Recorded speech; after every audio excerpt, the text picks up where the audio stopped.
Dead Cats. This is Laura Tietjen. I just want to spend a few moments with you talking about how you're going to motivate your students. I'm excited to visit with you. I know you're having a great experience so far this semester, but let's talk about what are you going to do with a difficult student and what are you going to do to motivate your students each and every day. Well, as we all know, teaching is about building relationships with your students, of course, but allowing them opportunities to build relationships with each other. You need to build relationships with the students' parents and colleagues and administrators. So what are some things we need to do to remember how to build relationships? Well, you should know, if you've taken my class, that one of the biggest things that we do in that class is we learn one another's names. Now, this may sound very simple, but your name is the sweetest sound to your ears. And I hear people all the time, they will say, I'm just not good with names. If I am your student, I don't care that you're not good with names. I just know that you don't know mine. So again, it's critically important that you learn their names. What I do in my classes is I tell my class the first day, I have 2 weeks to learn all of your names and know something about you, or you can make me do something silly. Jumping jacks, push-ups, something like that. This sends a commitment to the students that I'm actually invested to know their names and know their nicknames, of course, within reason. Also, I would suggest that you take the time to have individual meetings and maybe do a personal profile for each of your students. This is another way for you to get insight into who this student is, and it's showing again that you're investing in that student. You can make this work, K through 12. You can set it up in your classroom where you have individual meetings while your students are in centers or they're doing projects. You can do it before class. You can do it after class. You can do it during planning periods. You can do it over the lunch hour. This is something you have to commit to, but trust me, it is totally worth it. Think about it. You can teach to a classroom of strangers, or you can teach to a classroom of students that you know. And trust me, the difference is night and day, not only for you as a teacher, but definitely for your students. Invest this time to know about your students. Another thing to really motivate is to set high expectations for your students and set high expectations for yourself. Along with this, you build a learning community that helps set expectations, again, for yourself and for your students. You want to provide the opportunities for students to succeed, so of course you're going to support them, but in everything you do, you are verbalizing what you expect them to do. In my many years of teaching, I have found that students often meet the expectations you set of them. They know if you don't think they can succeed. So you have to constantly be using the language, using the verbiage, using the way that you set up your classroom and your assignments to show them that they can succeed. One of the things is to be aware of not to just praise the product. You should, just as we learned in Carol Dweck's book, that we need to definitely have a growth, not a fixed mindset. And we help our students experience this. Do we praise the process? Do we say things like, not yet, rather than you failed? This all tells that student that you believe in them. So you need to do this each and every day, and it motivates the students. Of course, building a learning community, if you've had me in a classroom, you know that that is something that we really emphasize. Just to say you're going to build a learning community and not invest the time in it, you're not going to reap the benefits. So yes, you have to be committed. You have to do things on a daily basis to build that learning community so that you are supporting one another, you're holding one another accountable, you are setting high expectations for one another. Take the time to build that learning community. Something else that you need to be aware of in terms of motivating your students is provide relevance to what it is you're doing and provide your students with some autonomy and flexibility to have choice in how your classroom is run, in assignments, in all that you do.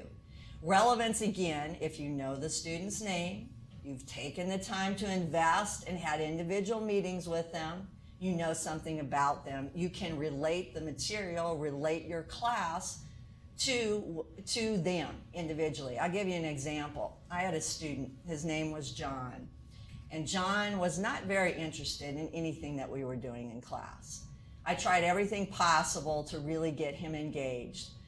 One of the things that helped me is I went back on his personal profile, and I, definitely found some things that he was interested in, a particular musical group that he was interested in.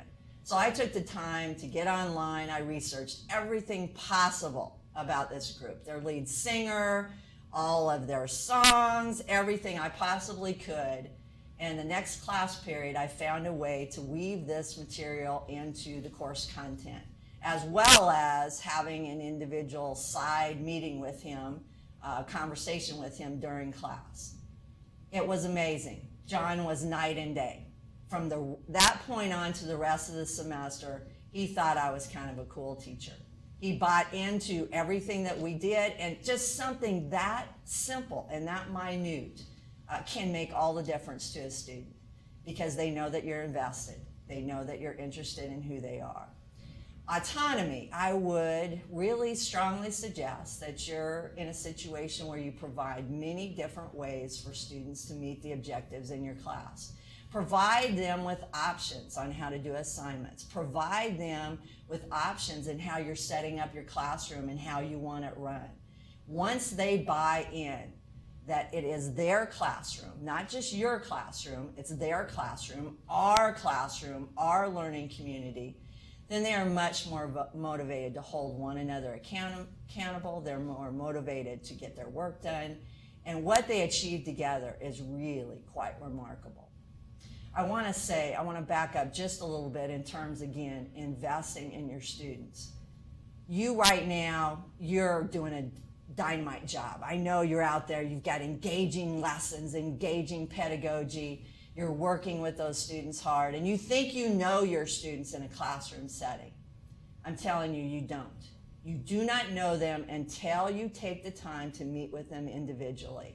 I've been surprised through the years where I thought I knew a student going halfway through the semester, and then something would happen. And if I hadn't had individual meetings with them, I would not have known how to react. I wouldn't really have known who that student was. So again, take the time to know your students, provide them with relevant material, pedagogy, give them autonomy and buy-in into their classroom.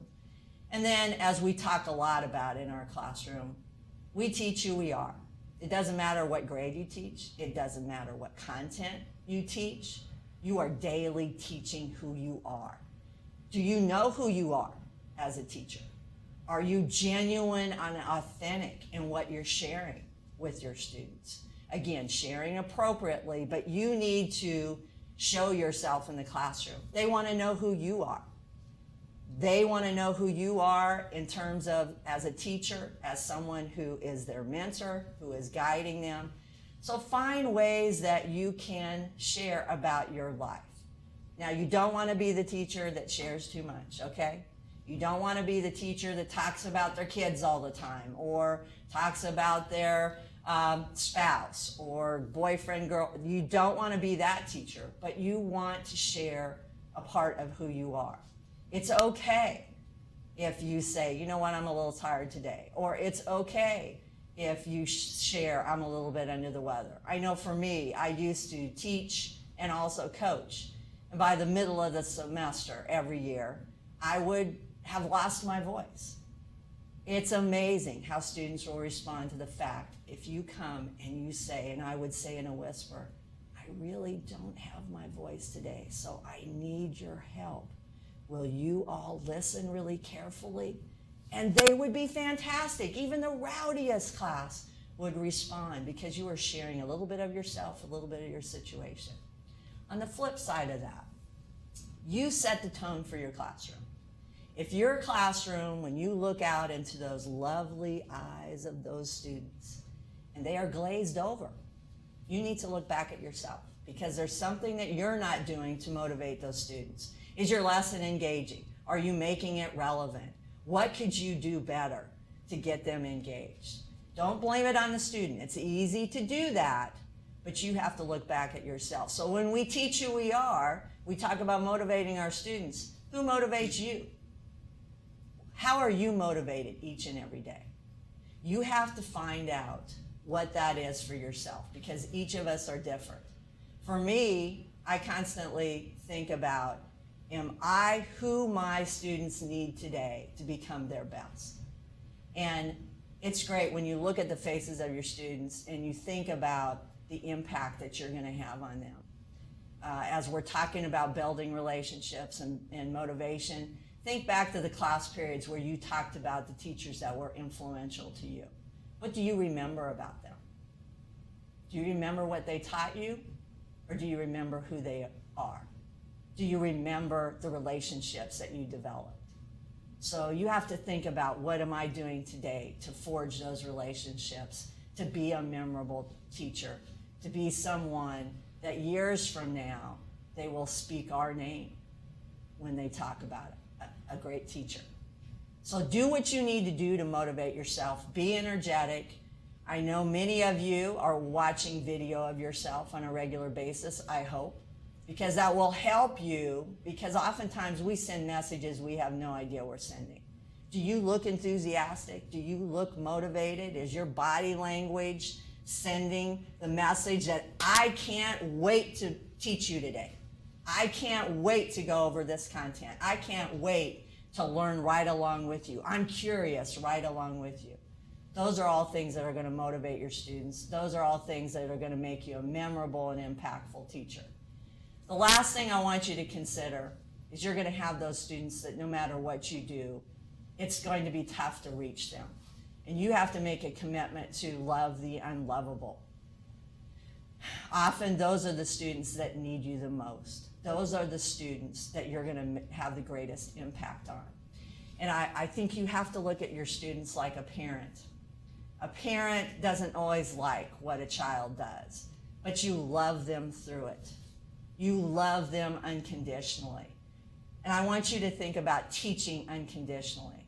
So regardless of what the student does, they need to know you have their back. They need to know you're invested in them. They need to know you care about them and believe that they can achieve. And so as tough as it may sound, you have to love the unlovable and teach unconditionally. So Ed Cats, I know you're having a fantastic first semester. Know that we are here for you. We want to stay in contact with you. We know you're going to change lives and make a difference. And don't ever doubt that. So make a difference out there. Connect with your students. And again, best of luck. Nail it this semester. And we'll see you next semester. Take care.